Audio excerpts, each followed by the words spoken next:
Bonjour, bienvenue au Salon de la Photo. Vous êtes sur le stand Fujifilm et je vous propose donc en on va dire quelques minutes de voir les produits de la gamme Fujifilm. On va taper directement sur le X3 et X-T20. En fait, vous avez chez Fuji deux gammes qui naviguent en parallèle. Vous avez le style visé sur le côté et le style visé central.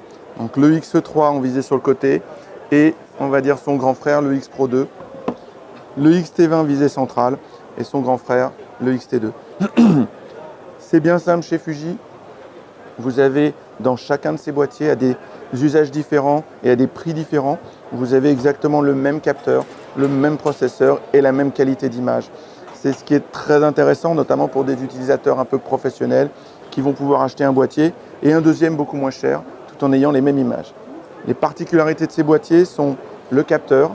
Vous avez un capteur qui est propriétaire à Fujifilm, c'est le capteur X-Trans, c'est-à-dire que l'organisation des couleurs n'est pas comme un capteur normal, ce qui nous permet déjà depuis 6 ans de ne pas avoir de filtre passe-bas et d'avoir une vraie qualité d'image quand la qualité optique est au rendez-vous, ce qui est le cas sur tous les objectifs Fujinon. Donc X3, vous pouvez l'avoir en zoom 18-55, on est sur un prix équivalent de 1200-1300 € en fonction des promos que vous pouvez trouver. Le X-T20, c'est son acolyte. La seule chose qui change, c'est vraiment le look et la visée centrale. Et on est sur les mêmes catégories de prix. On a un prix d'appel un peu en dessous de 1000 € et un prix un petit peu plus élevé avec l'objectif de meilleure qualité en 2.8-4. Voilà. Le X-T20 a la particularité d'avoir un écran inclinable, tactile. Le X3 aussi. Le X3, il est un petit peu plus puriste. Vous voyez, on est dans un design un peu, alors je vais le faire à la Leica, comme on dit, mais c'est Fuji à l'époque. Donc on est vraiment très puriste avec un écran tactile. On est extrêmement discret. Et c'est ça l'intéressant aussi de changer et de passer d'un réflexe à un hybride, c'est de pouvoir rester petit et discret, quasi invisible. Et même sur les visées sur le côté, ce qui est sympa, c'est qu'on ne cache pas la totalité du visage. On monte en gamme. On passe sur du X-T2 X Pro 2, comme je vous ai dit, même qualité d'image, sauf que là, c'est plus pareil. Là, j'ai monté le X-T2 avec son grip. Alors, vous avez tout le système d'alarme qui prend un peu de place, mais c'est parce qu'on est sur le salon de la photo et qu'on est en libre toucher. Mais vous avez le grip, il y a 3 batteries, 2 dans le grip, 1 dans le boîtier. Le boîtier est un boîtier pro, vous avez 2 slots de carte mémoire, et puis vous avez la philosophie Fuji plein pot, c'est le diaphragme sur l'objectif. Alors, le diaphragme, si vous ne connaissez pas encore, il va falloir le prendre en main. Sensibilité ISO sur la molette du dessus et la vitesse sur la molette du côté, s'il vous plaît.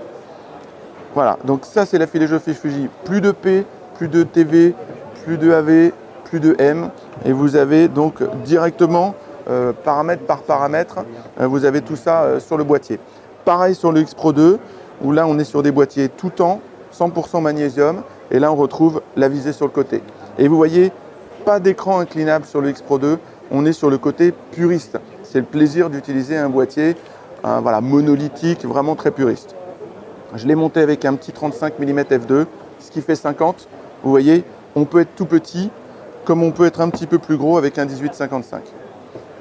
Ce qui est intéressant dans l'X-T2, c'est que vous avez aussi tout un tas de fonctionnalités, notamment l'écran inclinable en 3 dimensions. Voilà, c'est la copie Fuji. N'oubliez pas, la quête le plus important, c'est la qualité d'image. C'est pour ça qu'on est là.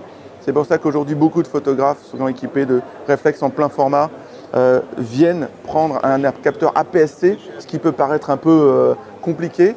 Et en fait, il n'y a pas de secret. La qualité d'image, elle s'obtient par beaucoup de soins sur le capteur, sur le traitement d'image. Et ce n'est pas parce qu'on est en APS-C qu'on ne va pas flirter, voire même dépasser la qualité d'image de beaucoup de capteurs plein format. Et puis, je suis beaucoup plus léger. Je suis moins cher, ça veut dire que je peux aller plus loin et faire plus de photos. Donc pas de limite à la créativité. Et pour clore cette petite vidéo, rendez-moi cet appareil s'il vous plaît. Voilà, on les connaît, ils veulent tous nous le piquer. Comme on a la qualité d'image plein format avec notre capteur X-Trans, on est carrément allé plus loin.